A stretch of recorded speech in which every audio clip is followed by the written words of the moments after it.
Hello ভিয়াস, আসসালামু আলাইকুম রহমতুল্লাহ। তো আপনাদের মাঝে আমি নিয়ে আসলাম যে এসএসসি ফল কীরকমভাবে নির্ণয় করা হবে এই বিষয়ে নিয়ে আলোচনা করব।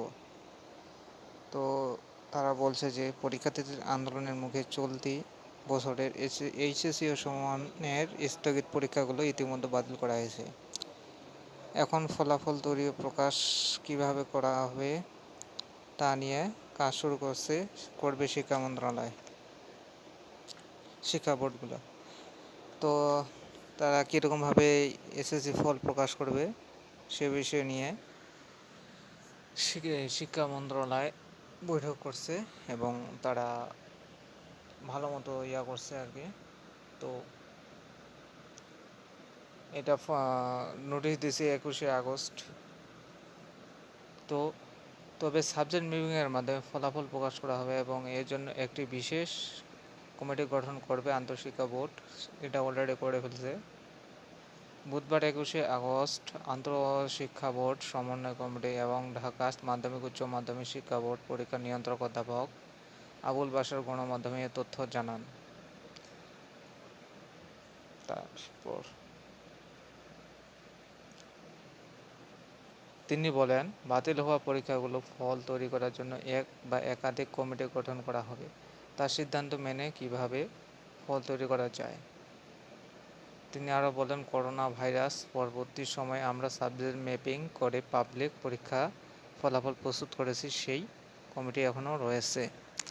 তো করোনাকালীন সময়ে যেই পরীক্ষাগুলো হয়েছিল অটো পাস বা সাবজেক্ট ম্যাপিং, তো তখন যে কমিটিগুলো ছিল এখনও ওই কমিটিগুলো আছে, তারাই ফল কীরকমভাবে নির্ণয় করা যায় সেটা তারা দেখবে, তারা আলোচনা করছে।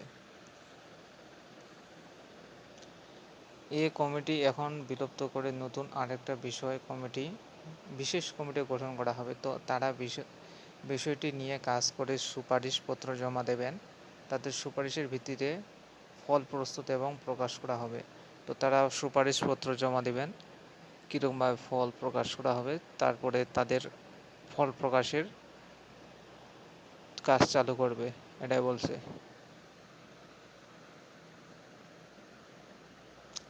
কবে নাগাদ কমিটি ও কাজ শুরু হবে এমন প্রশ্নের জবাবে অধ্যাপক আবুল বাশার বলেন, আজই এই বিষয়টি নিয়ে কাজ শুরু হতে পারে।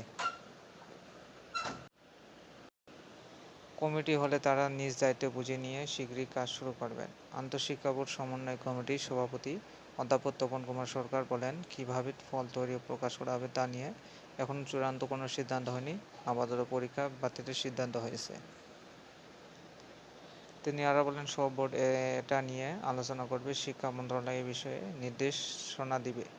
তারপর কিভাবে ফল তৈরি প্রকাশ করা হবে তা চূড়ান্ত হবে। শিক্ষার্থীরা একটু ধৈর্য ধরুক, আমরা সব জানিয়ে দেব। তো এখানে মূলত তারা বলছে যে একটু অপেক্ষা করে থাকতে হবে। তার ফল তৈরি কমিটি গঠন হচ্ছে বা হয়েছে। এর আগে যাদেরকে সাবজেক্ট বা অটোপাস দিয়েছিল, তো তারা সেই কমিটি আছে এবং থাকবে ইনশাল্লাহ।